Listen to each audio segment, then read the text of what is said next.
On the 5th of May, York will go to the polls to elect a new City Council. The situation couldn't be more critical, and your vote can help to elect more Green councillors for the city. 2011 is the year that the government's cuts begin to hit home. In the budget for this financial year, the City of York Council agreed to make 21 million worth of cuts to local services, with millions more to be cut over the next 4 years.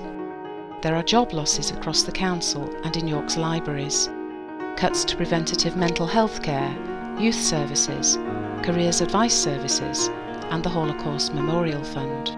The council is also privatising social care and raising its transport fee for adults with learning disabilities.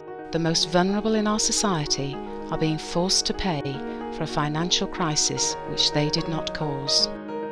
The Greens are the only party at this election that has presented a viable alternative to austerity. You don't have to be that imaginative to think, well, what about that Robin Hood tax? Even if you applied that in the UK alone, you could raise £20 billion from a Robin Hood tax. In other words, a tiny tax on financial transactions which wouldn't affect ordinary people but would affect big businesses that are doing those kinds of transactions.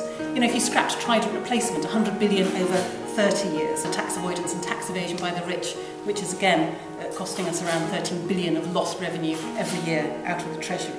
So, you know, it's not the case that the money isn't there, it's the case that choices are being made about where we would take that money from.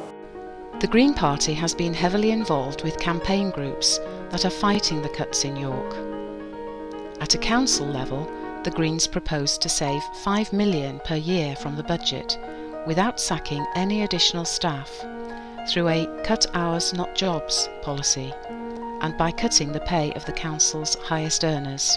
What that would mean is that we could actually have prevented some things that are going to be very, very damaging, such as the cuts in services for children and young people and the outsourcing of care services. In contrast, the Labour Party's proposals for the budget saved less than £1 million. On a national and local level, it is the Greens who are providing the imaginative and principled opposition that we so badly need. The Greens can win more seats in York.